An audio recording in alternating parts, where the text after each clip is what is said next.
Hello everyone, welcome back to my channel Naihati to California. আর আমি শালমলী আজকে চলে এসেছি হাসাস সিরিজের একটা নতুন পর্ব নিয়ে। তবে আজকের পর্বটা আমি শুরু করব আমার খুব পছন্দের একটা কবিতা, বিশ্বাস, কবি শঙ্খ ঘোষের কবিতাটা দিয়ে। সব সময় কি ভালোই বলবে লোকে, মন্দ কথাও শুনতে হবে কিছু। তাই বলে কি ভেঙে পড়বে শোকে, তাতেই এমন মাথা করবে নিচু। এও প্রকৃতির জোয়ার ভাটার মতো, যাওয়া আসার ছন্দ মেনেই চলে। রাত্রিবেলায় বিরাট ছিল ক্ষত, ভোর দুয়ে দেয় সবটা শিশির চলে। তোর মুখটাও যদি এমন কাতর, আমার জীবন শূন্য লাগে তবে। আয় তো দেখি অবিশ্বাসের পাথর, সরিয়ে দুজন বাঁচি সগৌরবে। এই বিশেষভাবে সক্ষম বাচ্চাগুলির মায়েদের প্রত্যেকের গল্পই অনেকটা একই রকমের। আজ শুনব এমনই এক সাহসী মায়ের জীবন যুদ্ধের কথা, তার একমাত্র সন্তান শালীনকে নিয়ে। চলুন তাহলে আলাপ করে নিই শর্মিষ্ঠার আচ্ছা, সাথে। প্রথমেই শর্মিষ্ঠা, স্বাগত তোমাকে আমার নৈহাটি টু ক্যালিফোর্নিয়া চ্যানেলে আসার জন্য। তোমার জীবনের গল্পটা আমাদের সাথে আজকে শেয়ার করে নেবে তুমি, তাই জন্য তোমাকে আমার আমন্ত্রণ জানানো। তো প্রথমেই বলবো, কেমন কাটছে দিন তোমার শালীনকে নিয়ে? শালীনকে নিয়ে আমার দিন ভালো। মানে আমাকে খুব একটা বসে থাকতে হচ্ছে না, এই জন্যই ভালো। ওকে নিয়ে অনেক কিছু অ্যাক্টিভিটিজে যেতে হয় বা পড়াশোনা। এখন যদিও স্কুল ছুটি চলছে, সামার ভেকেশন, কিন্তু তাও আমি ওর সাথে বসি, কাজ করাই।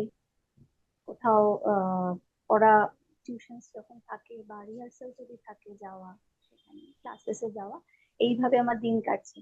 মোটামুটি এইভাবেই কাটে।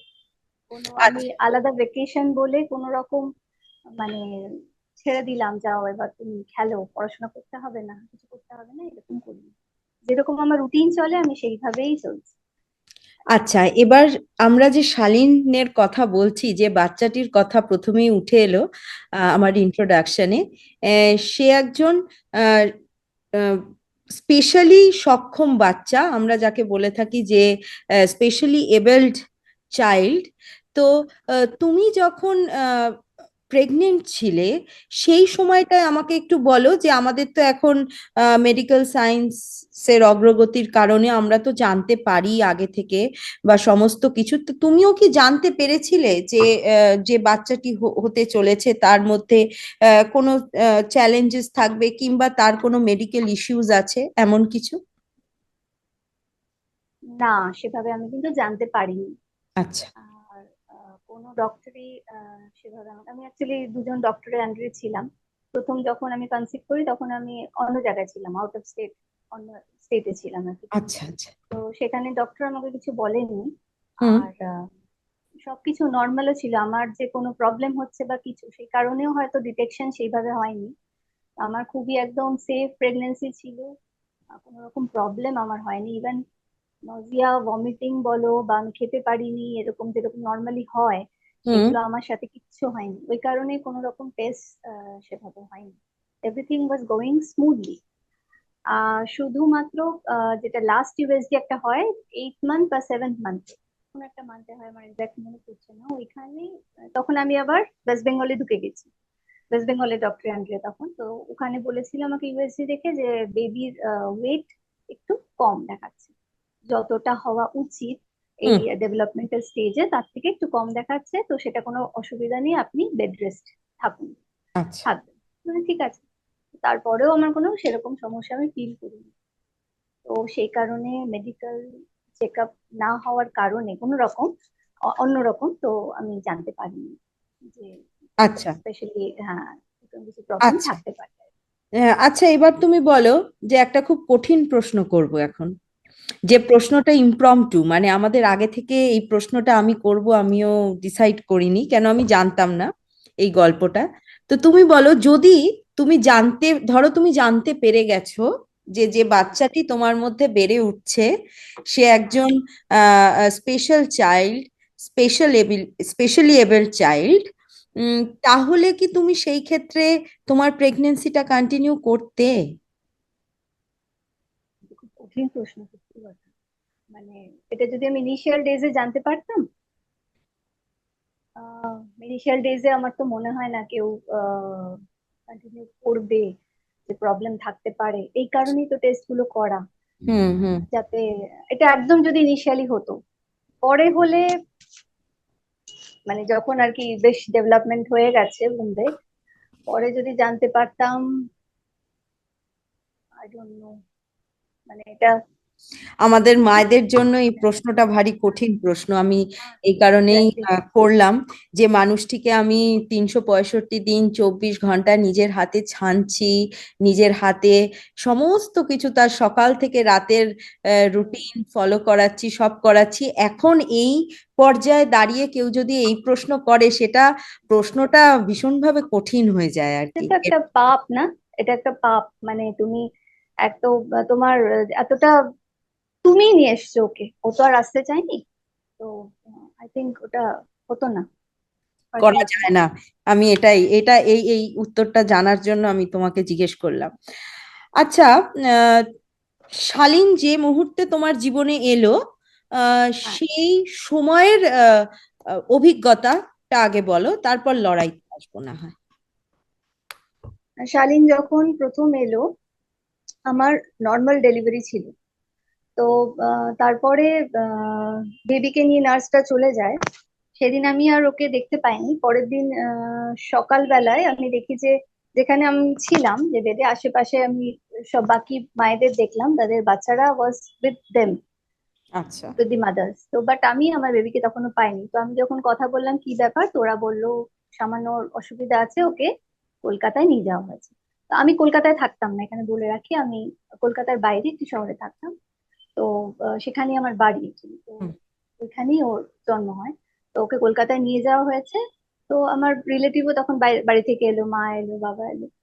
তো তাদের সাথে আমি কথা বললাম যে ওর একটা অপারেশন হয়েছে, মানে এটা তো নেক্সট ডে, জাস্ট হুম বার্থডে নেক্সট ডে, তার একটা অপারেশন হয়েছে, এখন ভালো আছে ওর। তারপরে আমি জানতে পারি ওর যে প্রবলেমটা হচ্ছে, যে অ্যানোরেকটাল ম্যালফরমেশন এটাকে বলে। সেটা হচ্ছে ওর রেকটাম এরিয়াটা ডেভেলপ করেনি, মানে বাইরের দিক থেকেও নয় এবং ভেতরের দিকটাও অনেকটা একটু গ্যাপ রয়ে গেছে। হুম তো সেটার জন্য একটা সার্জারি করা হয়েছে। এবং পরে আরো জানি যে ওইটা একবারে সার্জারিটা হয় না, হুম। আস্তে আস্তে 3 ক্ষেপে সার্জারিটা হবে। একটা আচ্ছা। সার্জারি হয়ে গেছে। আমি তখন ভাবছি যে, মানে আমি কি ভাবছি যে কি হতে পারে, মানে একটা বাচ্চার যদি এরকম নেক্সট ডেই একটা সার্জারি হতে পারে, তো কতটা কষ্টের মধ্যে দিয়ে সে গেছে।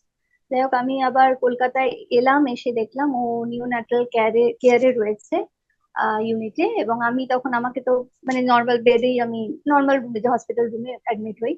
তো সেখানে আমাকে দেওয়া হয়নি, ওকে ফিডিং এর জন্য আমি যেতাম, বাট ও ফিড করছিল না। হুম ওকে, যে কোনো কারণেই হোক ফিড করছিল না, ওখানে বটল ফিডিং অলরেডি স্টার্ট হয়ে গিয়েছিল। হুম তো তারপরে আমি দেখতে যেতাম মাঝে মাঝে, ও তখন জন্ডিস হয়েছিল, হুম যেহেতু অন্যান্য বাচ্চাদের সাথে ওই কেয়ার ইউনিটে ছিল। জন্ডিস হয়েছিল এবং ব্লাড ট্রান্সফিউশন করতে হয়েছে, বিলিরুবিন অনেকটাই নড়চড় হয়ে গেছিল বলে। ওর বাবা ওর ব্লাড ট্রান্সফিউশন করেছিল, ওদের একই ব্লাড গ্রুপ, হুম। সেটা একটা ছিল। এবং ব্লাড পেতেও বেশ নাকি অসুবিধা, এরকম নানা হয়। নানা রকম হুম প্রবলেম আছে, যেটা আমি চোখে দেখিনি, এগুলো সব আমার শোনা, কারণ আমি তখনও কলকাতায় গিয়ে পৌঁছোইনি। হুম তো তারপরে এরকম দেখতে যেতাম ওকে, মাঝে মাঝে আমাকে কোলে দেওয়া হতো আবার, ওরকম ভাবেই কেটেছে। তারপরে ও যখন একটু সুস্থ হলো অপারেশন টপারেশনের পরে, তারপরে আমরা বাড়ি ফিরে এলাম। এটা হচ্ছে ইমিডিয়েটলি আফটার ওর বার্থের পরে এই ধরনের জিনিস হলো। আর ওই আচ্ছা, এবারে শালীনের তো জন্মের গল্পটা আমরা শুনলাম, সেই মুহূর্তের কথা। এবার হুম, বলো, ওকে বাড়িতে নিয়ে আসার পর ও পরের লড়াইটা তোমার, এবার তো তোমার লড়াই শুরু হলো, হ্যাঁ, আসল লড়াই। এই লড়াইটা আমাদের একটু যদি বিস্তারিত বলো। হ্যাঁ, আমাদের ওখানে নার্সরা বলে দিয়েছিল, আচ্ছা অ্যানোরেক্টাল ম্যালফরমেশনে কি হয়, যেহেতু এরিয়াটা ডেভেলপ করে না, স্টেজ বাই স্টেজ ওরা অপারেশন করে তোমার আহ, জায়গাটা বানাবে, পাথটা বানাবে। তার জন্য এবার মাঝখানে তোর খাওয়া দাওয়া আছে, বা স্টুল পাসও করবে। হুম স্টুল পাসেজের জন্য ওরা কোলনটাকে অপারেট করে বাইরে বার করে দিয়েছিল, দ্যাট ওয়াজ আ বাইপাস আর কি হুম হুম সার্জারি। মানে ওর স্টুলটা ওই দিক দিয়ে বেরোতো। দ্যাট কোলনটা কোথায়, আমাদের স্টামাকে অ্যাকচুয়ালি, হুম হুম হ্যাঁ স্টামাক এরিয়া, তো লেফট সাইডে। তো সেখানে স্টুল ওই দিক দিয়ে পাস হতো। এবং সেখানে স্টুল পাস করে একটা ড্রেসিং এর ব্যাপার আছে। ওটাকে ডক্টর সবসময় একটা পান পাতা দিয়ে, পান পাতা যেরকম থাকে মাঝখানটা একটা হোল করে, জাস্ট একটা কত, এক 1 টাকা যেরকম সাইজ হয়, মাঝখানটা একটা হোল করে ওইভাবে রাখতে হবে। কোলনটা বাইরে থাকবে, বাকি এরিয়াটা পান পাতায় ঢাকা থাকবে। এইভাবে ড্রেসিংটা করা হবে নর্মাল। হুম আর যখন কোনো জায়গায় বাইরে নিয়ে যাব আমরা, মেবি বাইরে কোথাও হয়তো ভ্যাকসিনের জন্য, এসব জায়গায় হলে হালকা করে একটা ব্যান্ডেজ, জাস্ট এইভাবে ড্রেসিংটা ওর হবে নর্মালি। টাইট বেশি রাখা যাবে না ওই জায়গাটা বন্ধ করে, কারণ কি ওর ইনফেকশন হয়ে যাবে তাহলে। কারণ স্টুলে তো আমাদের অ্যাসিড থাকে, হুম ওইটা ইয়ে করে জমে যদি হয়ে যায় তাহলে, আর ওটা কোনো জায়গায় প্রেস করে রাখলে ওই জায়গাটা হয়ে যায় ইনফেকশন। ওটা যত পারবে উনটা খুলে রাখতে হবে। আর স্টুল যখন পাস হতো খুব, মানে আমাদের স্টুল তো অনেকটা টাইম নিয়ে হয়, ওইটা যেহেতু মিডওয়েতে একটা করা পাতটা ছিল, খুব তাড়াতাড়ি স্টুলটা আসতো। মেবি 2 আওয়ার্স, 2.5 আওয়ার্স পর পর স্টুল আসতো। তো সেগুলোকে সেটা ফলো করে, সেটা রপ্ত করে, রপ্ত করতেও টাইম লেগেছে আস্তে আস্তে সেই ড্রেসিং। তখন আমার হাজবেন্ডও মানে আউট অফ ওয়েস্ট বেঙ্গল অন্য এক জায়গায় সার্ভিস করতেন। তো ওকেও 1 মাস হয়তো আরেক ছিল, তারপর ওকে ফিরে যেতে হয়, কতদিন আর ছুটিতে থাকবে। তো নিশ্চয়ই। সেটাও আমাকে করতে হতো, প্লাস ওর ফিডিং যেটা বানানো, কারণ ও ফিড করতো, আমি ওকে ফিড করাতে পারিনি, তো সেটা বানানো পিরিয়ডিক্যালি। এই জিনিসগুলো চলেছে, এই চ্যালেঞ্জেস এবার এইগুলো বলো যে নিয়ে মানে আমরা পোস্ট, ব্যস্ত। হ্যাঁ মানে হ্যাঁ, ব্যস্ততার দিক তো একরকম। আহ হ্যাঁ, হ্যাঁ। হ্যাঁ, এবার ধরো পোস্টপার্টাম ডিপ্রেশন, ব্যস্ততা, এগুলো একরকম। এবারে আমরা আমাদের নিজেদের জীবন দিয়ে আমি যেটা বুঝেছি সেটা হচ্ছে আহ, মানে একটি স্পেশাল এবেলড বা একটা মানে স্পেশালি চ্যালেঞ্জড একজন বাচ্চা জীবনে থাকা মানে তুমি মানসিকভাবেও ভীষণভাবে কিন্তু একটা লড়াই নিজের মনের সাথে লড়তে হয় প্রথমে, তারপর আসে তোমার সমাজ, আশেপাশের মানুষ। সেই মানসিক লড়াইটা তুমি কিভাবে নিজেকে শক্ত রেখেছিলে? হুম, আমি জানলাম এই লড়তে লড়তেই আমি জানলাম যে আমার যথেষ্ট স্ট্যামিনা রয়েছে। আদারওয়াইজ আমি আগে জানতাম না, আমি একেবারে totally different kind of person ছিলাম। যা আমি এখন, সেটা আরো অবশ্য অনেক ডেভেলপমেন্ট স্টেজ পেরোতে পেরোতে, I hmm was very soft. মানে হয়তো একটা কথা বললে, কেউ অনেকগুলো কথা বললে আমি একটা কথার উত্তর দিতাম, এরকম টাইপের, মানে খুবই শান্ত ছোটবেলা থেকে। হুম তো আমার মধ্যে এত স্ট্যামিনা থাকতে পারে সেটা আমি এই গো থ্রু করতে করতে প্রসিডিওরে জানলাম। ইট ওয়াজ টিডিয়াস, মানে হুম সারা রাত্রি জেগে জেগে চেক করা যে স্টুল হুম আসছে কিনা, হুম আমাকে ক্লিন করতে হবে ঠিক মতো। ঘুম টুম তো চলো ছেড়ে দাও, এটা তো সবার সাথেই হয়, একটা থাকে সবার সাথে, কিন্তু আমার আবার অন্য প্লাস এটাও হয়েছিল না কি you have to clean the baby. হ্যাঁ, periodically you have to check that কি স্টুল আসছে কিনা, নয়তো ও সাফার করবে না তোমার। হুম হুম হ্যাঁ, আবার তো এই জিনিসগুলো ছিল। তো it was very tedious, I was always মানে অ্যালার্ট থাকতে হতো। বা হুম ঠিক মতো ফিড হচ্ছে কিনা, একটা মেন্টাল খুব টর্চার যেন চলতে থাকে ভেতরে নিশ্চয়ই ভেতরে। হ্যাঁ, নিশ্চয়ই। এই পর্যায়ে তুমি পরিবারকে কি সবসময় পাশে পেয়েছো? একদম পরিবারকে আমি আমি ওকে নিয়ে আমি আমার বাড়িতে প্রথমে গিয়েছিলাম, সেখানে তো মা বাবার হেল্প ছিল। মা তো যা যা আমার দরকার সাপ্লাই করতো, তো পুরোটা আমি ওর উপরেই একদম সবসময় ওকে নিয়েই থাকতাম, কি চাই না চাই। আর কোথাও যেতে হলে তো আহ, ভাই ছিল, বাবা ছিল, তো কোনো সেটা অসুবিধা হতো না, তারা অ্যারেঞ্জ করে দিল যাওয়ার জন্য। আবার যখন আমার শ্বশুর বাড়িতেও যাই ওখানে, তো সেখানেও আমার শাশুড়ি মা খুবই সাপোর্টিভ। শ্বশুর মশাইও, আমার হাজবেন্ড তখন ছিল না যেহেতু বললাম, উনি হুম বাইরে অন্য জায়গায় জব করতেন, তো হুম কোথাও যেতে হলে শ্বশুর মশাইয়ের সাথে আহ, একদম মানে স্কুটারে যাই। টুটারে একদম আমাদের নিয়ে চলে যেত। আচ্ছা, সে খুবই হেল্প মানে করেছেন সেদিক ওরা। থেকে, হ্যাঁ সেদিক থেকে তুমি খুবই লাকি। হ্যাঁ, বেশিরভাগ পরিবারে এরকম সমস্যা হয় যে মাদেরকে হ্যাঁ, লড়াইটা হ্যাঁ, নিজের বাড়ি থেকেই শুরু করতে হয়, আশেপাশের হ্যাঁ, মানুষদের হ্যাঁ, সাথে হ্যাঁ। লড়তে হয়। আর তাছাড়া অনেকের দেখো, আমি যেমন পেয়েছি ওনাদের সাথে, হুম আমার সাথে ছিল এই পুরো জার্নিতে, তো আহ, পায় না সেটা। তো পায় না সেটা তাদের বেশিরভাগ পক্ষে খুব ক্ষেত্রে। সমস্যা। নিশ্চয়ই। এবার আমাকে বলো যে শারীরিকের সাথে এবার আস্তে আস্তে যখন শালীন বড় হতে থাকলো, শুরু হুম, করলো, তখনের হুম। চ্যালেঞ্জটা তুমি যদি একটু বলো, আস্তে আস্তে তুমি কি উপলব্ধি করলে? ওর যে জায়গাগুলো, যেগুলো ও ওর আর 10 জন পিয়ার্সের সাথে তাল মিলিয়ে হচ্ছে না ডেভেলপমেন্ট গুলো, সেই জায়গাটায় তোমার কি মনে হতে থাকলো সেই এক্সপিরিয়েন্সটা? আচ্ছা, আহ শালীনের প্রবলেমের ব্যাপারে আমি জানতাম না। মানে ওর অপারেশন এটসেট্রা হয়েছে, আমি এগুলো শুনেছিলাম, জানলাম কি প্রবলেম সেটা জানলাম, বাট বেসিক্যালি কি প্রবলেম সেটা হুম। আমি জানতাম না বেশ কিছু মাস। তো আচ্ছা। তারপরে আমার ওদের ফেশিয়াল ফিচার্স একটু অন্যরকম হয়। তো সেটা একটু আহ আমি তারপরে একবার ওকে, কোথায় জ্বর হয়েছিল এরকম কিছু সিভিয়ার টেম্পারেচার ছিল, তো আমরা আবার কলকাতায় দেখাতে এসেছিলাম। তখন ইয়েতে প্রেসক্রিপশনে ডাউন সিনড্রোম, তো ডাউন সিনড্রোম রয়েছে, হুম। তো সেইটা উল্লেখ করা ছিল প্রেসক্রিপশনে, ডক্টরদের করতে হয় তো। এবার আমি ভাবলাম ডাউন সিনড্রোমটা কি জিনিস। তো তখন বাড়ি গেলাম, বাড়িতে গিয়ে আমি নেট সার্চ করলাম। তখন আমি দেখলাম ইমেজেস যে আসলো ডাউন সিনড্রোম, তো আমি দেখলাম যে আরে এরকম ধরনের মানুষ তো আমি দেখেছি আগে ছোটবেলায়, আমাদের পাড়ায়ও ছিল একজন, আমার তার কথা মনে নেই। But I don't know about them, মানে এটাকে ডাউন সিনড্রোম বলে বা হুম। তাদের। আমি দেখলাম হ্যাঁ এদের সমস্ত ফেশিয়াল ফিচার্সও মিলছে শালীনের সাথে। হুম। জানলাম তাদের ফেশিয়াল ফিচার্স মোটামুটি এক ধাঁচেরই হয়। হুম। জানলাম তাদের ডেভেলপমেন্টাল ডিলেস গুলো কি হয়, হুম। সবকিছু লেটে হয়। ওকে, টিদিং লেটে হয়, ওয়াকিং লেটে হয়। আমি বললাম ঠিক আছে। এবার আমি কারোর সাথে একটা ভালো জিনিস হয়েছে জানো তো, আমি কারোর সাথে কম্পেয়ার করতে পারিনি, যে আমার বাড়িতে যে অন্য কোনো বেবি আমি দেখিনি একদম ছোট থেকে, যে হুম। কারণে কম্প্যারিজন আমাকে করতে হয়নি। আরে ওর তো হয়ে গিয়েছিল, আমার হচ্ছে না, বাট ওর তো হয়েছে, এরকম আমাকে করতে হয়নি। হুম। What hmm. এভার যা ভাবে এসছিল আমার কাছে, আমি সেইভাবে ট্যাকল করছিলাম জিনিসগুলো। হুম। ওই কারণে আমার ভেতরে এরকম কোনো ছিল না মাইন্ডে, আরে এটা হচ্ছে না, এই এত এজ হয়ে গেল, এটা এখনো আসছে না, ওর এখনো টিদিং হলো না, হুম। হুম। এত টাইম হয়ে গেল হাঁটতে পারছে না, হেঁটেছে অনেক লেটে, 2.5 বছরে ও ফার্স্ট হেঁটেছে হুম। অনেক। আমি দাঁড় করিয়ে করিয়ে এসব আমাকে থেরাপিস্ট বলেছিল, হুম। যে হুম। আপনি এক কোনায় দাঁড় করিয়ে দেবেন দেওয়ালে, আস্তে আস্তে সাপোর্ট পাবে। বসতে হতো বালিশে, মানে যেটা করতে হয় নিশ্চয়ই। পেছনে বালিশে। হুম। হুম। তো ওই করতে করতে আমি আস্তে আস্তে আস্তে আস্তে যখন ওই 2 বছরের উপরে, তখন আমি একদিন ওকে দাঁড় করিয়ে একটু সরে গেলাম, আয় তো। আস্তে আস্তে ও এলো, ওইটুকুনি খুব অল্প গ্যাপ, হয়তো এইটুকুনি গ্যাপ। হুম। হুম। আস্তে আস্তে ওই দিনকে আমি আরো পেছনে চলে গেলাম। আবার ও এলো, এরকম করতে করতে আমি কিছু একটা হাতে নিয়েছিলাম যে তুমি এসো আমার দিকে। এই করতে করতে আমি আমার চেয়ার সরাতে সরাতে দেখছি যে ও যতটা আমি সরাচ্ছি ও ততটাই এগিয়ে আসে। ইট ওয়াজ মানে হ্যাপিয়েস্ট ডে আমাদের কাছে।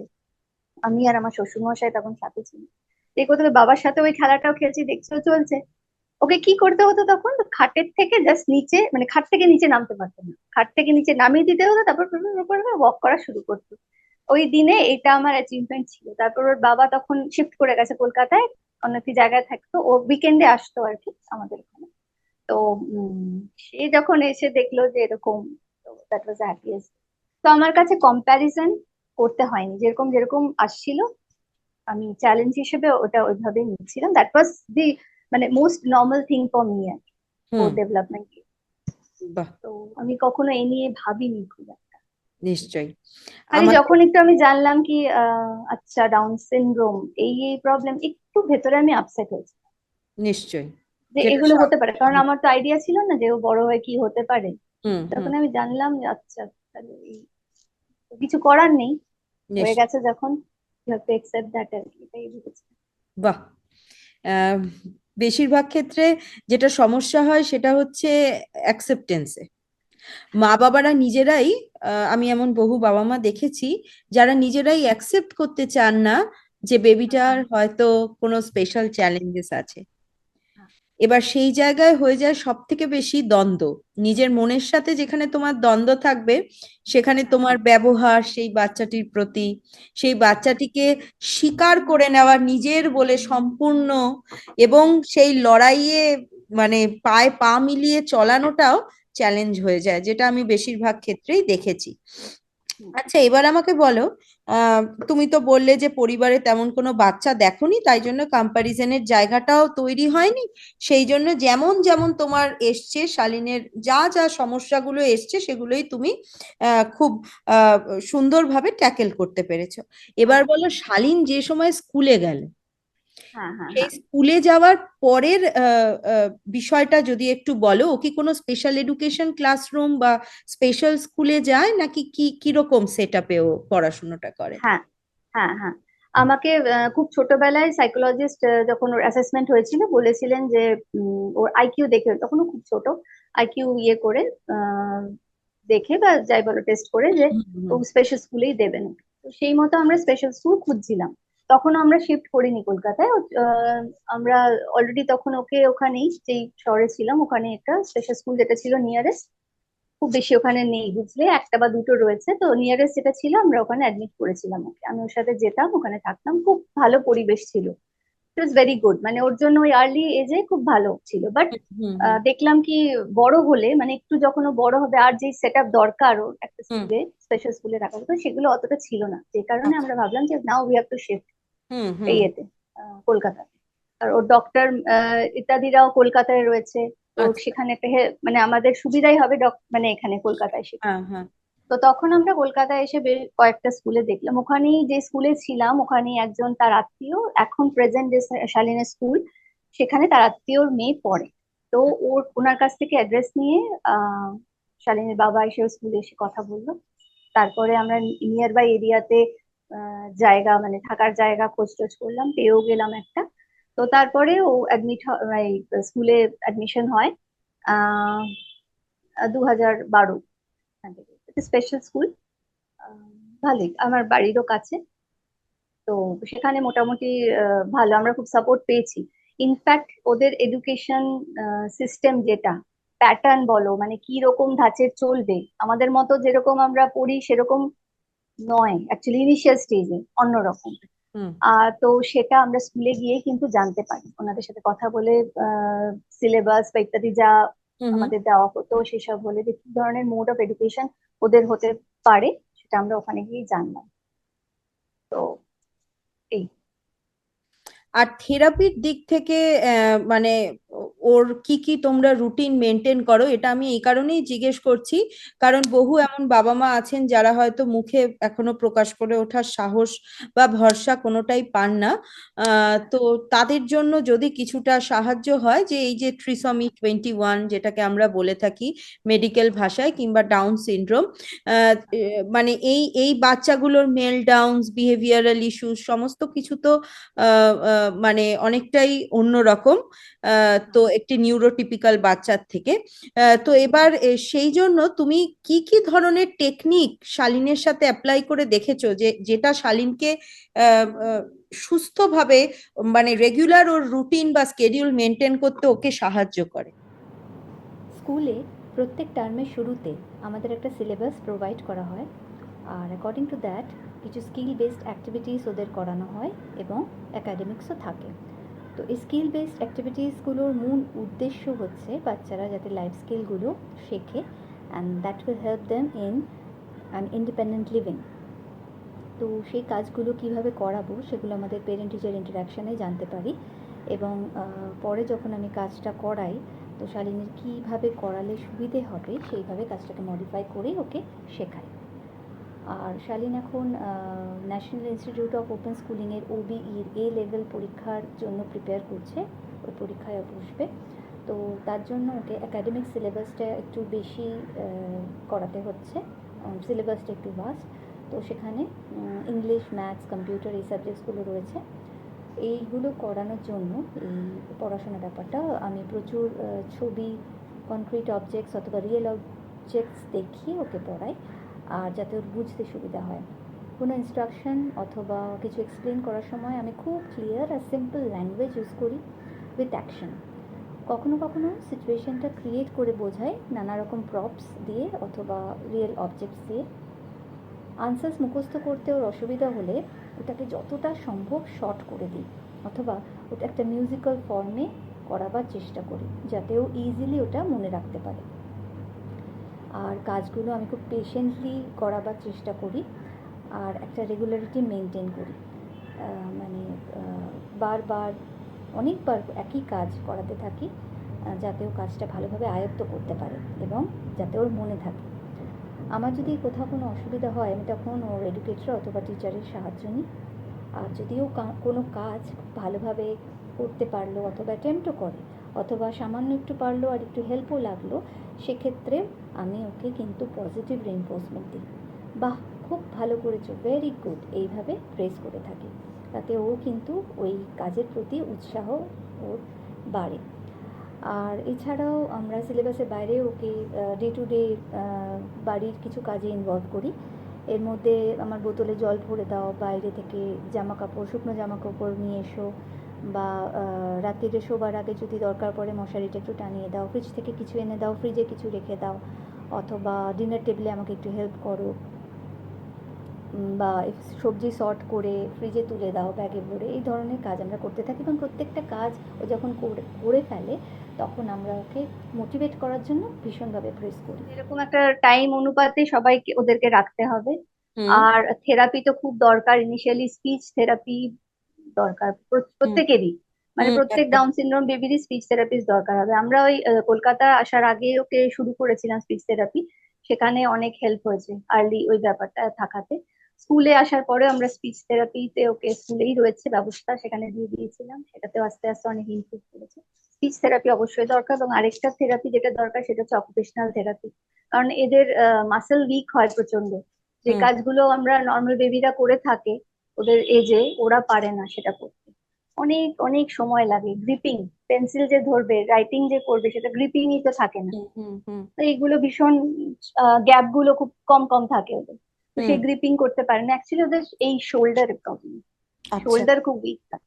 ওকে আমাদের লেখা, সেটা আমি অকুপেশনাল থেরাপি ক্লাস, যে থেরাপিস্ট ছিল ওখান থেকেই জানলাম যে অ্যাকচুয়ালি আমরা তো এই মোটর স্কিলের জন্য ডাল চাল ওসব অনেক কিছু করি, মানে ডাল বাছো চালের মধ্যে থেকে এরকম টাইপের করে থাকি।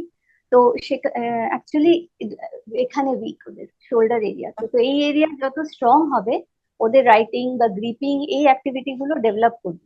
তো আমাদের শোল্ডার এরিয়া স্ট্রং করতে হবে, তার জন্য কি করতে হবে আমাদের, যত মানে শোল্ডার অ্যাক্টিভিটি লাইক বল থ্রোয়িং, হুম এরকম উঁচু করে, বা বাস্কেটে বল থ্রোয়িং এই জাতীয়, বা পাঞ্চিং, মানে যেখানে হুম এই ধরনের জিনিস, বা কোনো হেভি ওয়েট লিফট করা, এই জিনিসগুলো প্র্যাকটিস করাতে হবে বাড়িতে।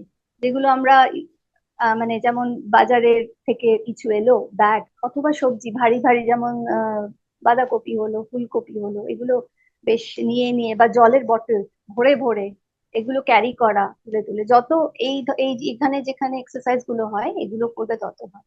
বা ইভেন দেয়ালেও যদি হাত রেখে এটাকে করে, দুই হাত রেখে যেটা আমরা করি এক্সারসাইজ, তো ওই ধরনের জিনিসও করে, সেটা খুব ভালো হবে।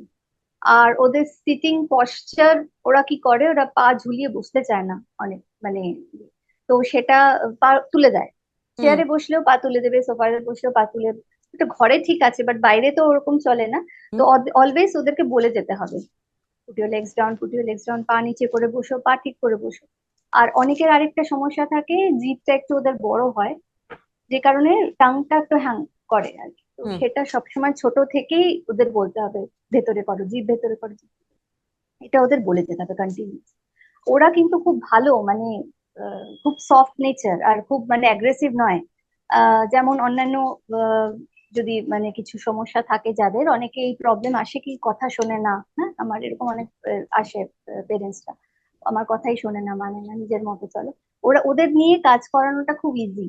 তো ওদেরকে বলতে বলতেও ওরা শুনে নেয়, যে তুমি জিভ ভেতরে করো, বা তুমি পা তুলে বসো, এটা এইভাবে বসো না, এটা করতে করে ওরা কিন্তু শুনবে, এটা একটা হ্যাবিটের মধ্যে রাখা। আর ওদেরকে পুশ করো সবসময়, ভীষণ লেথার্জিক, মানে ওরা হয় যে কুড়ে টাইপের আর কি, তোমার কিছু কাজ করে হয়তো বসে গেল, উঠতে চায় না, বেড খুব পছন্দ ওদের, তো সবসময় লেগে থাকো আর কি ওদের পিছনে, চলো মানে চলো। মানে বিষয়টা বিষয়টা এমন না যে আমি 10 দিন করালাম আমার মেয়ের হ্যাঁ, সাথে, মানে আমার মেয়ের সাথেও যেটা হয়, আমার থেরাপিস্টদের সাথে আমি কথা বলি, তাদেরও একই বক্তব্য যে ছেড়ে দিলে কখনো চলবে না, মানে হাল ছাড়লে চলবে না বন্ধু, লেগে না, থাকো ওদের সাথে। একদম তাই, একদম তাই। হুম হুম আর চলো চলো চলো চলো, একদম চলেই একদম চলো, চলে চলো। আর একদম ওরা খুব ওই মিউজিক পছন্দ করে তো, হুম তুমি যদি কোনো মনে হচ্ছে অ্যাক্টিভিটি একই ধরনের রোজ হচ্ছে, দে উইল গেট বোর্ড। তো তুমি কি করবে, মানে করা উচিত আর কি আমাদের, মিউজিক অ্যাপ্লাই করে, তুমি যে কথাও বলছো, আমি মানে গান করতাম, শিখেছি, তো that is a big help for me, মানে আমি যে কোনো কথার মাঝখানে গান ঢুকিয়ে দিয়েছি, চলো এবার আমরা যাই স্নান করতে, আমি জাস্ট নর্মাল আর কি একটা কথা ঠিক বলছি। ঠিক, হ্যাঁ। এটা আমাকে তো আমি এভাবে করে ওরকম মজা পেতো ছোটবেলায়, এইটা তো কিন্তু মানে তুরন্ত ওটা করতে থাকতো। হ্যাঁ, এইটা তুমি বললে খুব ভালো হলো। এই হ্যাঁ পয়েন্টটা নয়তো আমি ভুলে যেতাম। আমার যেসব দর্শকরা আপনারা দেখছেন, যাদের পরিবারে এরকম বাচ্চা আপনাদের আছে, স্পেশালি চ্যালেঞ্জড বাচ্চা, এরকম বাচ্চা বললে ভুল বলা হবে, এমন বিশেষভাবে সক্ষম বাচ্চা রয়েছেন, তারা কিন্তু এই সমস্ত বাচ্চাগুলো কিন্তু ভীষণ আনকন্ডিশনাল লাভ পছন্দ করে। হ্যাঁ এই, একদম। আর হচ্ছে দ্বিতীয়ত যেটা পছন্দ করে সেটা হচ্ছে মিউজিক। গানের মধ্যে, মিউজিকের মধ্যে হ্যাঁ যত এদেরকে রাখবে, তোমরা হ্যাঁ একটা হ্যাঁ মানে অপূর্ব এদের মধ্যে চেঞ্জ দেখতে পাবে। যে একদম একদম, চেঞ্জটা আমরা বন্ডিং খুব ভালো হবে। ভীষণ বন্ডিং ভালো হয়। আর এই হ্যাঁ বাচ্চাগুলোর মধ্যে এমন এমন তুমি ভালোবাসাটা এত পিওর না এদের, মানে হ্যাঁ আমরা যারা এদেরকে এক্সপিরিয়েন্স করছি, এমন বাচ্চাগুলোকে আমরা যারা হ্যাঁ আমাদের জীবনে পেয়েছি অংশ হিসেবে, তারাই শুধু জানি যে এই পিওর ভালোবাসা কিন্তু আর কোথাও পাবে না। একদম। এটা এভার ইনোসেন্ট, আর আমাদেরও খুব মানে বাচ্চা বাচ্চাই রেখে দেয় আমাদের একদম মনগুলোকে। বুঝলি যে আমি তো একদম। আর, আমি খুব মানে স্ট্রেসড আউট দেখে আমি দেখছি যে he needs to to be boost up মানে কোনো কাজে। তো হুম, আমি তখন আমার টেনশন ভুলে, তো আমার তো আগে ওকে দেখতে হবে, ওর মুড ঠিক করতে হবে বা ওকে কাজে লাগাতে হবে, ওই কাজটা করাতে হবে। I forget about my stress. এবার তুমি শুরু হয়ে যাও তোমার মতো করে যাতে ওর একদম। বুঝ, তো আমি হি হি হি হি করে হাসতে শুরু করলাম, কিছু একটা গান ওয়ান করে দিলাম। এই জানিস তো, এই মানে আমি আমি প্রচুর ড্রামা করি ওর সাথে। তো ওটাও ভাবে আচ্ছা আচ্ছা তাহলে তো এটা করতে হবে আমাকে বা এরকম। তো you need to be active, you you need to act, enact, যা খুশি পাগল হয়ে যাও ওর কাছে, মানে একদম একদম। সিরিয়াসলি। আমি যেমন বসে আছি, আমি যদি এইভাবে ওর সাথে কথা বলতে থাকি, ও কিন্তু বোর হয়ে যাবে একটা ওর পর কাছে মানে। শুনবে না। এবার এবার আমাকে এই ড্রামার কথাটাই বলো, যে হ্যাঁ ইউনিফাইড থিয়েটার, হ্যাঁ হ্যাঁ যেটা মানে শালীনের জীবনের অনেকটা জুড়ে রয়েছে, হ্যাঁ এইটা হ্যাঁ। এইটা শালীনকে কিভাবে মানে আরো বেশি মানে লড়াইটা লড়তে আরো সুন্দরভাবে সাহায্য করছে? এই ইউনিফাইড থিয়েটারটা বলো, ওর রোলটা কি ওর জীবনে? ওকে, ইউনিফাইড থিয়েটার তো কেম অ্যাজ আ বুন ফর আস আর কি, খুব ভালো। আমরা অবশ্য খুব বেশি দিন ইউনিফাইডে যাচ্ছি না, শালিনের এই 7 মান্থস বোধহয় চলছে। তো যেতে তো খুব ভালোবাসে ওখানে, কারণ ওর বেশ বন্ধু বান্ধবও রয়েছে, আগেকার থেকে চেনা স্কুলের বন্ধু বান্ধব, তো তাদের সাথে বেশ একটা ভালো গ্রুপ অ্যাক্টিভিটি হয়। থিয়েটার অ্যাকচুয়ালি কমিউনিকেশন স্কিল গুলো বাড়ায় হুম। মানুষের। তো আমি আরো এক্সপেক্ট করছি কি আরো প্রজেক্ট যত আসবে, যত ইনভলভ হবে এর মধ্যে, আরো বেশি ও খুলবে। আরেকটা জিনিস হচ্ছে ওদের যে, আমি সোসাইটি, রিলেটিভ, আমার বাড়ির লোক সবাই ওকে খুব ভালোভাবে একসেপ্ট করেছে। একটা জিনিস যেটা ওর এজের যে পিয়ার গ্রুপ, মানে নর্মাল টিপিক্যাল বাচ্চারা যারা, তারা তো অনেকটা এগিয়ে গেছে হুম। মেন্টালি এবং ফিজিক্যালি। তাদের চিন্তাধারা ভাবনা ওর সাথে তো আর ম্যাচ করে না। এবার তারা যখন একটা গ্রুপে বসে, সাপোজ আমি কোনো বার্থডে পার্টিতে গেছি, বা বার্থডে পার্টিতে নর্মালি ও বাচ্চাদের একাই বলা হয়, কারণ তারা হুম, বড় হয়ে যায় মোটামুটি। তো নিশ্চয়ই। কিন্তু শালীনকে যখন বলা হয়, আমাকেও বলা হয়। তো আমি গিয়ে দেখছি, তো আমি দেখি নর্মালি ওরা যখন খেলে শালীনকে সেখানে খেলা নেওয়া হয় না, বাট ও দাঁড়িয়ে দেখে, ও এনজয় করে, কারণ ও ছোট থেকেই তাদেরকে দেখছে। এবার বা তারা আলোচনা করছে ওখানে বসে আছে, তো maybe he feels left out, hmm. He should feel, কারণ এখন তো অনেকটাই বোঝে। হুম। তো এই থিয়েটার জায়গাটা আসার এখানে কিন্তু সোশ্যাল আইসোলেশন যেটা, এই জিনিসটা এটা থেকে কিন্তু অনেকটাই আহ, ঠিক। কি বলে কমিয়ে দেয়, সোশ্যাল আইসোলেশন ব্যাপারটা কমিয়ে দেয়। সেখানে তো আরো ওর মতো বা আরো যে টিপিক্যাল বাচ্চারাও রয়েছে, তারাও কিন্তু ওকে খুব সুন্দর করে, ওদেরকে আরো ওর মতো যে বাচ্চা রয়েছে ওদেরকে একসেপ্ট করেছে, ওদের সাথে এনাক্ট করছে, কথা বলছে।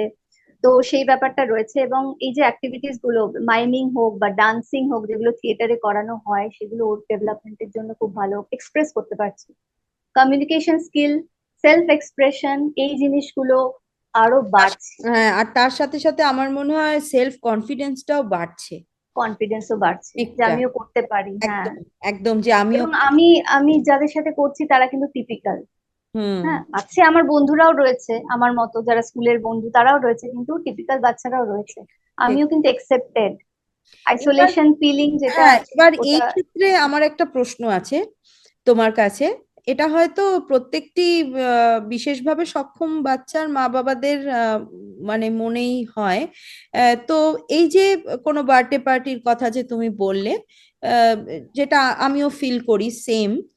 তো হ্যাঁ তোমার কি মনে হয় যে যে ঘর থেকে অন্য বাচ্চাগুলি আসছেন, তাদেরও তো শিক্ষিত ঘর, পড়াশুনো জানা হ্যাঁ বাবা মা, হ্যাঁ হ্যাঁ তাহলে কোথায় এই গ্যাপটা কোথায় ক্রিয়েট হচ্ছে, যেখানে ইনক্লুশনটা সেই অর্থে গিয়ে আসলেই হুম হচ্ছে না, শুধু বইয়ের পাতাতেই সীমাবদ্ধ রয়ে যাচ্ছে? তোমার কি মনে হয় আর একটু কিসের উপর কাজ করা উচিত তাহলে? ইনক্লুশনের উপরেই কাজ করা উচিত আমার মনে হয়। স্কুলগুলোকে আমাদের এখানে ইন্ডিয়াতে আরো হুম বেশি করে ইনক্লুসিভ করা উচিত, সমস্ত স্কুলগুলোকেই। হুম হুম আগে তো ছিলই না, এখন আস্তে আস্তে হচ্ছে কিছু কিছু স্কুলে, এবং সেই যেখানে হচ্ছে সেখানে কিন্তু সব বাচ্চাদের নেওয়া হচ্ছে না। হুম মানে একটু যারা আহ, একটু পারে লিখতে টিখতে তাদেরই ম্যাক্সিমাম স্কুলে, ভালো ভালো স্কুলে নেওয়া হয়, স্লো লার্নার যাদেরকে বলে আর কি, হুম মোটামুটি লিখতে পারে তাদেরকে না। কিন্তু বাকি যাদের আইকিউ একটু লেভেল কম তাদের কথাও মনে হয় ভাবা উচিত, সেখানে স্পেশাল এডুকেটার্স রাখা উচিত। এরা টিপিক্যাল বাচ্চারা যতক্ষণ না নিজেদের আশেপাশে স্পেশালি চ্যালেঞ্জ বাচ্চাদের দেখবে, তাদের অ্যাটিটিউড দেখবে, তাদের কিভাবে হ্যান্ডলিং করা হয় এসব জানতে পারবে, যতক্ষণ না জানতে পারবে ততক্ষণ ওদের মাইন্ডসেটও চেঞ্জ হবে না। আর ওদের মধ্যে এখন ধৈর্য খুব কম এখন বাচ্চাদের, maybe due to mobile exposure, too much of mobile exposure, because ওদের কাছে ছোট থেকেই মোবাইল চলে আসছে। ওখানে তো সবকিছু ফাস্ট, নিজেদের ডিসকাশনও রিগার্ডিং পড়ালেখার ব্যাপারে খুব কম হয়। মোবাইলের কার্টুন যা শো, আমি জানি না ওরা নিশ্চয়ই, কি হ্যাঁ দেখে হ্যাঁ। মোবাইলে, ওই নিয়ে বেশি ডিসকাশন হয়। এবং আমি যখন দেখি ওরা বসে গল্প করছে আমাদের সোসাইটির নিচে, হাতে মোবাইল কিন্তু, হুম চোখ কিন্তু ওইখানে সবার, হুম গল্প খুব কমই হচ্ছে। তো এখানে ওদের ধৈর্য খুব কম। আর স্পেশালি এবল বাচ্চাদের সাথে কথা বলার জন্য হুম একটু টাইম পেশেন্স, দিতে হয়। হ্যাঁ, পেশেন্স। একটু পেশেন্স রাখতে হয়, সেই পেশেন্সটা ওদের মধ্যে এই কারণে ডেভেলপ মনে হয় হচ্ছে না। আই ঠিক থিঙ্ক মানে স্কুলগুলোকে আরো বেশি ইনক্লুসিভ করে সব বাচ্চাদের আর কি, ঠিক। স্পেশালি এবল এই বাচ্চাদের হ্যাঁ, আমি ইন্ডিয়ার কথাটা বলতে পারবো না, তবে আমি আমাদের এইখানের আমেরিকায় যে হ্যাঁ শিক্ষা ব্যবস্থার মধ্যে স্পেশাল হ্যাঁ এডুকেশনে, আমার মেয়ে যে স্কুলে যায় সেটি, আহ, সেখানে স্পেশাল এডুকেশন ক্লাসরুমে আমার মেয়ে পড়াশুনো করে, এবং হ্যাঁ তার হ্যাঁ সাথে আরো বিশেষভাবে সক্ষম বাচ্চারাও আছেন। হ্যাঁ কিন্তু খুব সুন্দরভাবে আমি দেখি যে এই স্পেশাল এডুকেশন ক্লাসরুমের সাথে কোথাও গিয়ে এই জেনারেল এডুকেশন ক্লাসরুমকে যাতে হ্যাঁ জেল আপ মার্চ করা করা যায়, যায়। ওদের হ্যাঁ, কিন্তু বিশেষ বিশেষ কিছু অ্যাক্টিভিটি করানো হয়। অ্যাক্টিভিটিস। হ্যাঁ যেমন আমি লক্ষ্য করলাম কদিন আগেই ফিফথ গ্রেডের বাচ্চারা কি করলো, হ্যাঁ তারা হুইল চেয়ার, আমাদের ছেলে মেয়েরা যে হুইল চেয়ার ব্যবহার করে, ফিফথ হ্যাঁ হ্যাঁ গ্রেডের বাচ্চাদের টাস্ক দেওয়া হয়েছিল যে ওরা হুইল চেয়ারে করে এই বাচ্চাগুলোকে, ফার্স্ট গ্রেডের বাচ্চাদেরকে, প্রত্যেকটি স্পেশালি এবলড বাচ্চাদেরকে নিয়ে যাবে লাইব্রেরিতে, এবং আচ্ছা। গিয়ে তাদের নিজেদের ভাষা অনুযায়ী হ্যাঁ বুঝে, সাইন হ্যাঁ ল্যাঙ্গুয়েজ বুঝে হোক, তাদের অঙ্গভঙ্গি করে হোক, তাদের হ্যাঁ। পছন্দের বইটি তাদের হাতে তুলে তাদের ক্লাসরুমে আবার হুইল চেয়ার ঠেলে রেখে আসতে হবে। আর তার মানে তার ইন্টারাকশনও হচ্ছে, তাদের তার মধ্যে মানে হবে। কি, নিউরোটিপিক্যাল বাচ্চা কিভাবে একজন স্পেশালি এবলড একদম। বাচ্চার সাথে মিশতে পারছে, হ্যাঁ, সেটার পুরো কিন্তু মার্কস দেওয়া হবে ওই ফিফথ গ্রেডের বাচ্চাদেরকে। বাহ, দারুণ অ্যাক্টিভিটি, এই যে এই ভীষণ ভালো। একটা হলো, আমার গায়ে কাঁটা দিচ্ছে এখন বলতে গিয়ে। হ্যাঁ, এবং প্রত্যেকটি বাচ্চা কিন্তু খুব সুন্দরভাবে, ওরা স্কুল থেকে ভিডিও পাঠান আমাদেরকে, এবং আমরা হ্যাঁ, দেখে আমার চোখে হ্যাঁ, জল চলে এসছে যে একটি ফিফথ গ্রেডের বাচ্চা, সে একটি মেয়ে, বড় মেয়ে, সে সুন্দরভাবে দেখছি আমার মেয়ের সাথে ইন্টারঅ্যাক্ট করছে নিজের মতন ধরনের অ্যাক্টিভিটি। আমার মনে হয় যে ওখানেও যদি ইনক্লুড করা হয় স্কুলগুলোতে, তাহলে অনেকটা মানে ভালো হবে আর কি। একদম একদম, আরো বেশি করে করা উচিত গো। মানে এটা মৌখিক ভাবে বলছে অনেকদিন ধরে আমি শুনছি, বাট ইমপ্লিমেন্ট কিন্তু হচ্ছে না, এবং that is very very frustrating আর কি। একদমই। কারণ এখন তো অনেকটাই দিন পাল্টেছে। আমরা হুম যখন ধরো বাসে, ট্রেনে, মেট্রোতে উঠছি, হুম পাবলিক কিন্তু খুব সাপোর্ট করছে, হুম মানে জায়গা ছেড়ে দিচ্ছে, ওদের সাথে ইন্টারাক্ট করার চেষ্টা করছে। কিছু কিছু জন আছে যারা এমন ভাবে চেয়ে থাকে যেন মনে হয় কিছু আজব কিছু দেখছে, হয়তো কিছু কোয়েশ্চেন করছে, ও স্কুলে যায়, হুম হ্যাঁ আমাদের উত্তর হ্যাঁ, এরকমই থাকে। কিন্তু most of the people are very supportive. মানে হুম কিন্তু ছোটদের মধ্যে যেটা, ওরাও কিন্তু আমার মনে হয়, জানি না, ওরা they are not capable of interacting most of them hmm with the special needs people.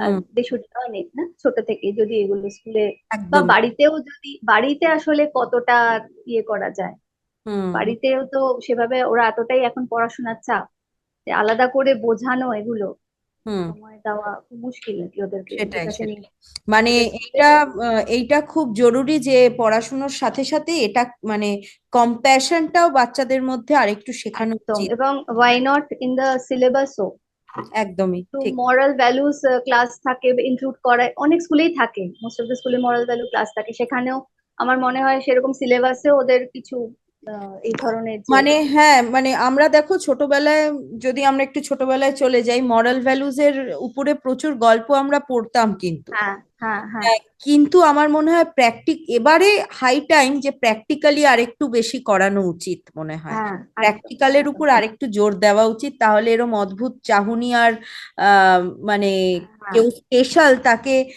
মানে স্পেশাল ইন দ্য সেন্স যে তুমি একটু আলাদা, সেটা তাকে বুঝিয়ে দেওয়ার বিষয়টা তাহলে আরেকটু কমে যাবে মনে তার হয়। জন্য তোমার সাথে কথা বলার দরকার নেই, কারণ তুমি তো হুম ইন্টারাক্ট করতে পারবে না, আমার এইটাই অনেক টাইম ওয়েস্ট হয়ে যাবে। তো একদমই। এগুলো আমার মনে হয় দে শুড লার্ন ইট। আর সেগুলো যেমন আমি যদি পড়াশোনার মাধ্যমে সোসাইটির ব্যাপারে জানছি সবকিছু, না কারা আমাদের হেল্প করছে, like carpenter, teacher, community doctor, helper. এরা আমাদের হেল্প করছে, হ্যাঁ হ্যাঁ হ্যাঁ আমরা কাকে হেল্প করতে পারি বা কার কার প্রতি একটু এমপ্যাথেটিক হতে পারি, সেই জিনিসটা যদি শেখানো হয়, হ্যাঁ ইমপ্লিমেন্ট হ্যাঁ করা হয়, কোন ওদের কারিকুলামের মধ্যে কোনো কিছু ঠিক। ইনক্লুড করা হয়, জানবে তারা তখন, তখনই জানবে, শিক্ষাটা তখনই তখনই আসবে। হ্যাঁ, তখনই চেঞ্জটা আসবে আশা করা যাবে। আসলে ওরা তো শিখছে না, না ওদেরকেও দোষ দেওয়া যায় না, ওরা তো শেখেনি, ওরা তো জানে না কি করে ইন্টারাক্ট করতে হয়। ঠিকই, ঠিক, একদমই ঠিক।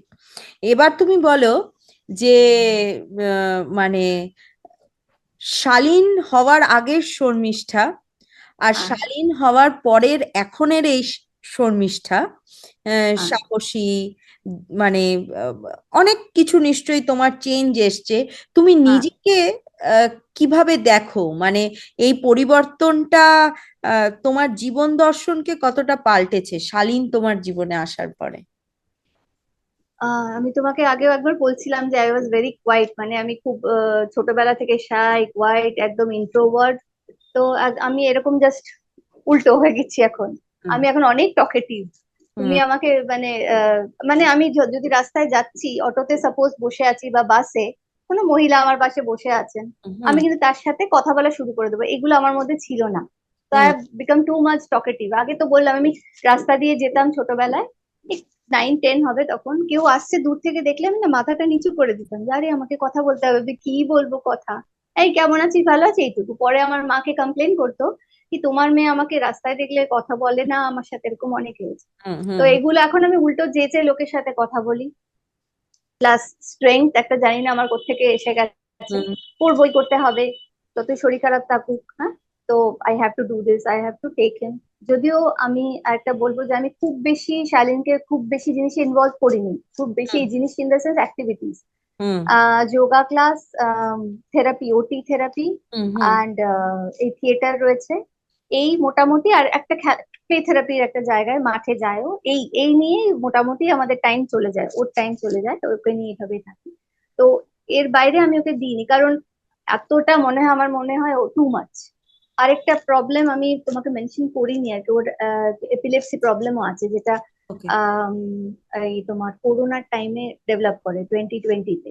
আচ্ছা। তো সিজার হয় ওই টাইমে আমরা একটু ইয়ে হয়ে পড়েছিলাম, তো ওই কারণে ওকে খুব একটা প্রেশার আমরা দিই না। 100 বার একদমই। তো আহ, যতটা এই করছে এই করুক এই- তারপর হ্যাঁ, যা। এই প্রেসার দেওয়ার টপিকটা যখন উঠে এলো, আমি তোমার সাথে আগেও একদিন কথা বলছিলাম, তুমি তখন এই জিনিসটা মেনশন করেছিলে যে শুধু জেনারেল এডুকেশনের ক্ষেত্রে না, এই স্পেশাল হুম, এডুকেশনের ক্ষেত্রেও তুমি তোমার চারিপাশে লক্ষ্য করে দেখেছো যে মা বাবারা অহেতুক প্রেসার দিচ্ছে এই বাচ্চাগুলোর উপরে, মানে যেটা তাদের মেন্টাল হেলথকে আরো হয়তো খারাপের দিকে নিয়ে যেতে পারে। এই হ্যাঁ ক্ষেত্রটা তুমি আরেকটু বিস্তারিতভাবে যদি বলো। হ্যাঁ। দু ধরনের মানুষই রয়েছে, একজন যেটা তুমি একবার উল্লেখ করলে, তারা একসেপ্ট করতে চায় না, করে, একসেপ্ট করে, বাট ঠিক আছে, হাল ছেড়ে দেয়, কি আর হবে ওদের নিয়ে, ওই হুম বাড়িতে থাকুক, যা স্কুলে পড়া হচ্ছে ওই পড়াশোনা করুক, কারণ বেশি দূর তো আর এগোনো যাবে না ওদেরকে নিয়ে। এটা একটা রয়েছে, আরেকটা রয়েছে too much. Hmm you have to, মানে তারা প্রবলেম প্রবলেম ওভারলুক করে you have to do this. তো তারা হয়তো নানা রকম ক্লাসে ছোটাছুটি করছে, এটা আমি বললাম যে আমি খুব একটা ক্লাস মানে অ্যাক্টিভিটিস ওকে ইনভলভ করিনি, যেহেতু ওর একটা প্রবলেম রয়েছে বলে। যতটা শরীর নিতে পারবে নিজের বাচ্চাকে আমাদের আগে বুঝতে হবে যে ও হুম পারবে কিনা। সারাদিন আমি যদি আফটার স্কুল বাড়িতে না গিয়ে অন্য অ্যাক্টিভিটি ক্লাসে চলে গেলাম, ছেলেটা রেস্ট পেলো না। স্কুল টাইম অনেকটা, সকাল 10টা থেকে দুপুর 3টে, বাড়ি ফিরতে ফিরতে 3:30, তো দুপুর 3টে, এই এতটা যে ওরা স্কুল টাইম নিচ্ছে, ওদের একটা রেস্ট তো দরকার, নিশ্চয়ই। তাই না? হুম কারণ তাহলে তো আবার সেই এনার্জিটা নিয়ে আবার ইভিনিং এ পড়াশোনা বা যাই হোক কিছু অ্যাক্টিভিটি হুম যাবে, রেস্টটা খুব দরকার, সেটা আমাদের বুঝতে হবে। তো অনেক পেরেন্টসরাই সেটা বোঝে না। হুম এবং ওরা যেহেতু খুব ইনোসেন্ট, খুব মানে ওদেরকে যেভাবে চালাবে ওরা চলবে, ওরা খুব একটা ইয়ে করে না, কি বলবো, প্রোটেস্ট করে না। তো ওই কারণে দে জাস্ট রোম অ্যাবাউট। এক ক্লাস হলো, শেষ হলো, আবার আরেক ক্লাস, ফিরতে ফিরতে রাত্রি 8টা, 8:30, 9টা। মানে সকাল 10টায় বেরিয়ে, 9:30টায় বেরিয়ে এলো ছেলে বা মেয়েটি, রাত্রি 9টার সময় বাড়িতে। জাস্ট ইমাজিন তারা তাদেরকে কতটা কেয়ার দরকার, তাদের রেস্ট দরকার, না কি করে এবং ইন্টারাক্ট করতে হয়। ঠিকই, ঠিক, একদমই ঠিক। এবার তুমি বলো যে মানে শালীন হওয়ার আগের শর্মিষ্ঠা আর হ্যাঁ, শালীন হওয়ার পরের এখনের এই শর্মিষ্ঠা, হ্যাঁ। সাহসী, মানে আহ, অনেক কিছু নিশ্চয়ই তোমার চেঞ্জ এসছে। তুমি হ্যাঁ, নিজেকে কিভাবে দেখো, মানে এই পরিবর্তনটা তোমার জীবন দর্শনকে কতটা পাল্টেছে শালীন তোমার জীবনে আসার পরে? আমি তোমাকে আগেও একবার বলছিলাম যে আই ওয়াজ ভেরি কোয়াইট, মানে আমি খুব ছোটবেলা থেকে শাই, কোয়াইট, একদম ইন্ট্রোভার্ট। তো আমি এরকম জাস্ট উল্টো হয়ে গেছি এখন। হুম আমি এখন অনেক টকেটিভ। তুমি হুম আমাকে মানে মানে আমি যদি রাস্তায় যাচ্ছি, অটোতে সাপোজ বসে আছি বা বাসে, কোনো মহিলা আমার পাশে বসে আছেন, হুম আমি কিন্তু তার সাথে কথা বলা শুরু করে দেবো। এগুলো আমার মধ্যে ছিল না। তো I hmm have become too much talkative. আগে তো বললাম, আমি রাস্তা দিয়ে যেতাম ছোটবেলায়, 9-10 হবে তখন, কেউ আসছে দূর থেকে দেখলে আমি না মাথাটা নিচু করে দিতাম, যে আরে আমাকে কথা বলতে হবে, যে কি বলবো কথা, এই কেমন আছিস, ভালো আছি, এইটুকু। পরে আমার মাকে কমপ্লেন করতো কি তোমার মেয়ে আমাকে রাস্তায় দেখলে কথা বলে না, আমার সাথে এরকম অনেক হয়েছে। হুম তো হুম এগুলো এখন আমি উল্টো যেচে লোকের সাথে কথা বলি।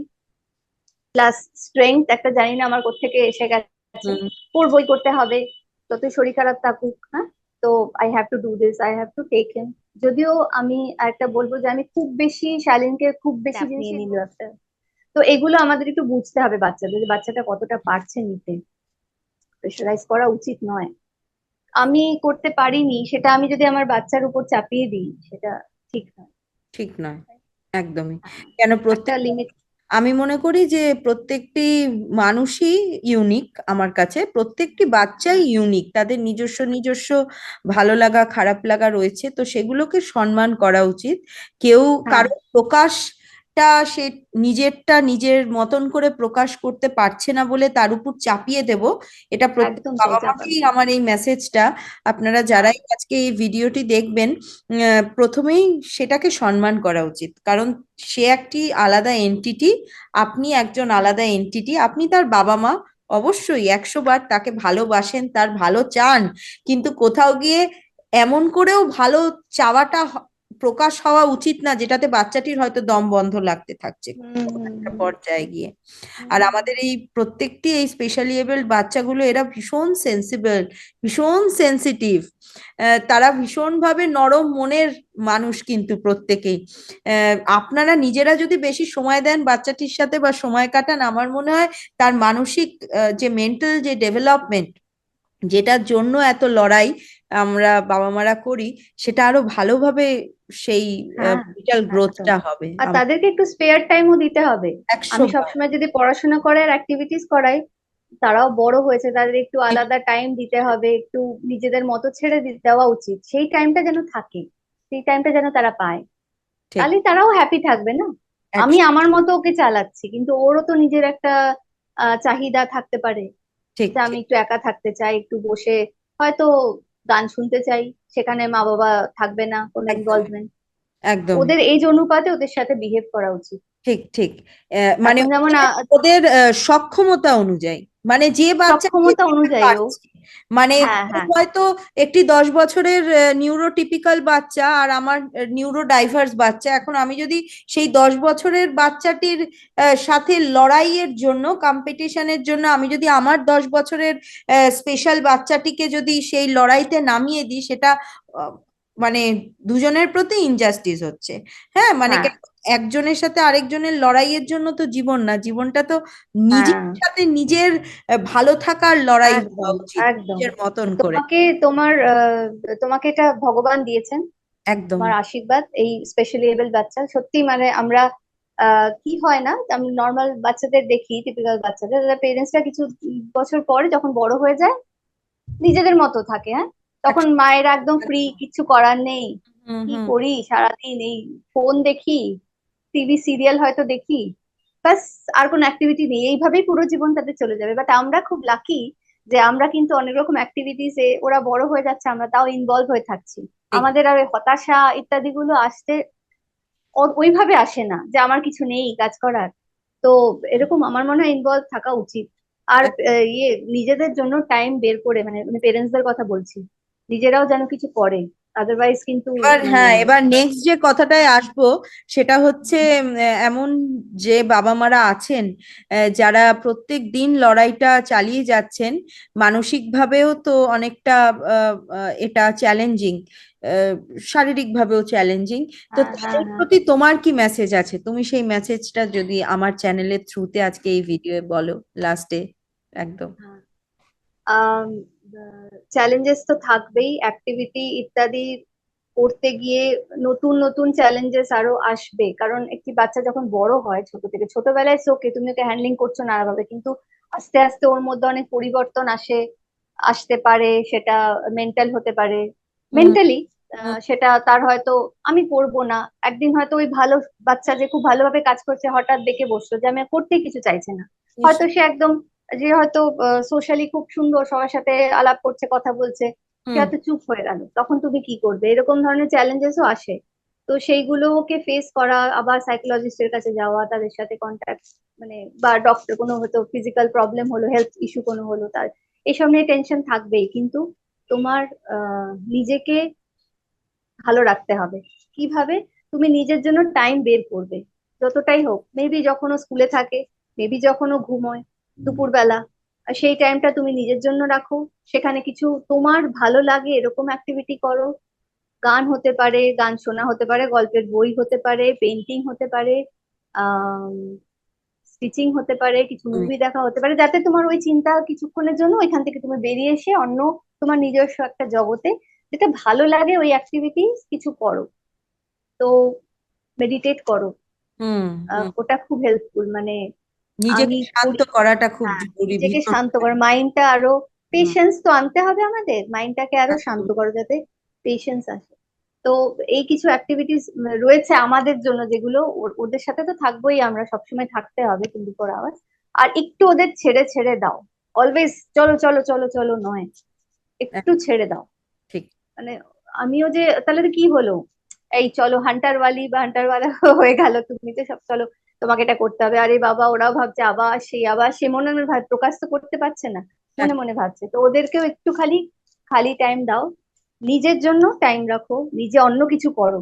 যারা জবে আছে তাদের জন্য একদিক দিয়ে ভালো, তাদের মাইন্ডটা অন্যদিকে থাকে। হুম হুম হুম হুম। যারা হাউস ওয়াইফ বাড়িতে থাকছে তাদের কিন্তু ওই যখন বাচ্চার সাথে থাকছে না ওই ঠিক। টাইমটাতে নিজের নিজের ভালো ভালো লাগার লাগার জিনিসগুলো। জন্য একটু সময় বের করে নাও, কারণ নিজের হ্যাঁ, সব থেকে প্রিয় মানুষটিকে ভালো রাখার জন্য আগে তোমাকে নিজেকে নিজেকে ভালো ভালো, থাকতে হবে। হ্যাঁ, হ্যাঁ। একদম। সেটাই, আজকে কথা বলে খুব ভাল লাগলো শর্মিষ্ঠা। শালীনের সাথে তোমার যেই জীবন যাপনের গল্প, এটা তুমি আজকে আমাদের সাথে শেয়ার করলে। প্রচুর উতরাই চড়াই দিয়ে তুমি এসছো। আহ, ভবিষ্যতের দিনগুলো আহ, নিশ্চয়ই চড়াই উতরাই তো থাকবেই সকলের জীবনে, কিন্তু এমন ভাবেই রঙিন, এমন ভাবেই গানের মধ্যে দিয়ে তুমি শালীনের সাথে জীবন যাপন করতে থাকো, আরো সুন্দর হোক আগামী দিনগুলো। শালীনের জন্য অনেক তাই যেন হয়, শুভেচ্ছা রইলো। আর তাই তোমাকে যেন অনেক হয়। শুভেচ্ছা রইলো। এরম সাহসী মায়ের গল্প আজকে আমরা শুনলাম, আশা করি আপনারাও শুনলেন। তো আমার মনে হয় এর থেকে অনেকটাই অনুপ্রাণিত হতে পারবেন অনেকেই। আজকে তবে এতটুকুই থাক। নমস্কার, ধন্যবাদ আমার এই সেশনে আসার জন্য, আমাকে তোমার মূল্যবান সময় থেকে কিছুটা সময় আজকে আমাদের সাথে শেয়ার করে নেওয়ার জন্য। এটা যদি উপকার হয় সকলের আমাদের এই সেশনটা শুনে, তাহলে সত্যি খুব ভালো লাগবে। আর নিশ্চয়ই। আরো আরো তুমি এরকম ধরনের এপিসোড করো, হুম। মানুষ দেখুক, তাদের হেল্প যাতে হয়, এটাই কামনা করি। তোমার অনুষ্ঠানও আরো ভালো হোক, এইভাবেই চলতে থাকুক। Thank you Sharmistha, thank you. Thank you Shalini. Bye bye. By.